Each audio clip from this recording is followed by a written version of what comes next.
Здравствуйте, на телеканале «Новый век» программа «Вызов 112», в студии Алия Хайрудинова. И сегодня мы покажем пьяного водителя, который стал причиной крупной аварии на Оренбургском проезде. Я думал, он сюда хочет тоже заехать. Вот так это все было.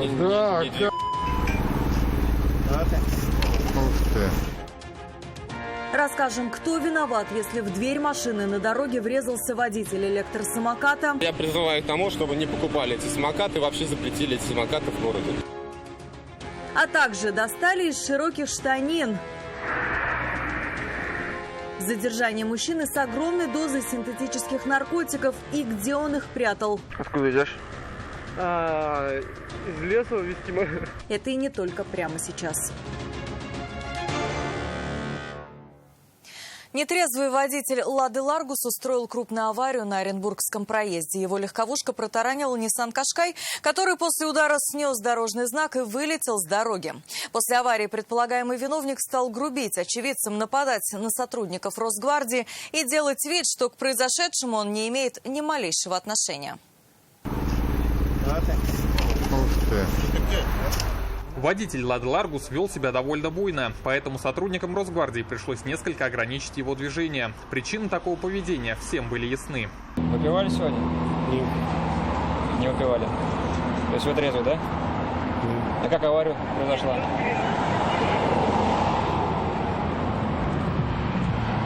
Ну вы же врезались? Нет. А кто? Никто. То есть вы просто мимо проходили, да? Да.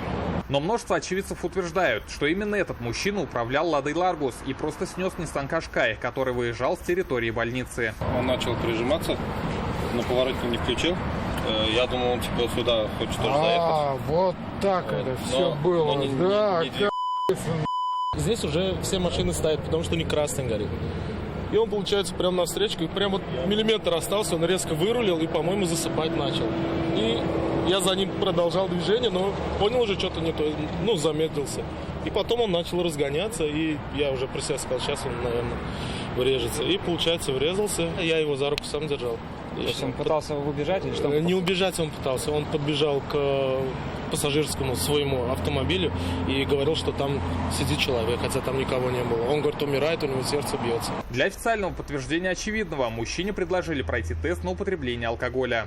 Значит, вам задаем вопрос. На алкотестер прибор будете проходить освидетельствие? Нет. Не будете. В больницу на свете поедете? Не поедете. Отказ от медосвидетельствования по закону приравнивается к вождению в нетрезвом виде. Теперь мужчине предстоит расстаться с водительскими правами на срок от 1,5 до 2 лет, выплатить штраф 30 тысяч рублей и в конечном итоге, вероятно, самому покрыть причиненный финансовый ущерб. Рамиль Галиуллин, Айрат Назипов, Константин Бушуев. Вызов 112. Volkswagen въехал в Hyundai на перекрестке улиц Гвардейская и Даурская. Удар пришелся в правый бок корейской иномарки. И хотя столкновение было достаточно сильным, в аварии никто не пострадал. 35-летний мужчина пострадал, врезавшись на электросамокате в открытую дверь автомобиля. Авария произошла сегодня днем на улице Копылова. Заднюю дверь машины открыла пассажирка, когда они стояли на светофоре. Объяснила это плохим самочувствием и недостатком воздуха. При этом не убедилась, что этим никому не помешает. Вероника Гайнудинова о возможной вине каждого из участников происшествия. Я призываю к тому, чтобы не покупали эти самокаты, вообще запретили эти самокаты в городе. Водитель Hyundai стоял на улице Копылова в крайнем правом ряду в ожидании зеленого сигнала светофора. Впереди стоял Рено. Вдруг у французской иномарки открывается задняя дверь, и в следующую секунду в нее влетает мужчина на электросамокате. Я стоял у светофора, а он отсюда ехал, оказывается. И пассажир плохо стал, он дверь открыл и ударился, я не знал даже. Не заметил. Удар пришелся на внутреннюю сторону двери и был такой силы, что вмятины остались и на внешней. Прибывшие на место медики скорой помощи забрали 35-летнего водителя электросамоката в больницу. А он, получается, на большой скорости летел, потому что как бы раз его в больницу. Да, он вообще не должен быть. Я не заметил даже, он с правой стороны ударился на меня. Кто виноват в этой аварии, будут выяснять автоинспекторы. Вероятно, что виновны будут все. Водители электросамокатов по закону приравнены к пешеходам. Значит, на проезжей части его не должно было быть. В это же время правила движения запрещают открывать двери машины, если это создает помехи другим участникам движения. И неважно, кто открыл дверь – водитель или пассажир. Причем гражданская ответственность пассажира не застрахована, а значит и возмещать ущерб и технике, и здоровью в этом случае придется из своего кармана. Все может обернуться и уголовным делом. Водитель автомобиля же несет ответственность за все, что происходит в машине, как источники повышенной опасности. Вероника Гайнудинова, Елена Саляхова, Константин Бушуев. Вызов 112. На Фермском шоссе задержали мужчину по подозрению в хранении наркотических средств. Сам он свою вину отрицал. Мужчину доставили в отдел полиции для дальнейших разбирательств. Там выяснилось, что наркотики у него были, но для собственного употребления. Цели их сбыта у задержанного не было. На него составили административный протокол. Статья предусматривает штраф от 4 до 5 тысяч рублей или административный арест на срок до 15 суток. 34-летний казанец попался полицейским, когда шел делать тайники с наркотиками. При нем стражи порядка нашли 11 свертков, как позже установила экспертиза, синтетическими наркотиками весом больше 9 граммов. Все найденное изъяли, а в отношении мужчины было возбуждено уголовное дело. Откуда идешь?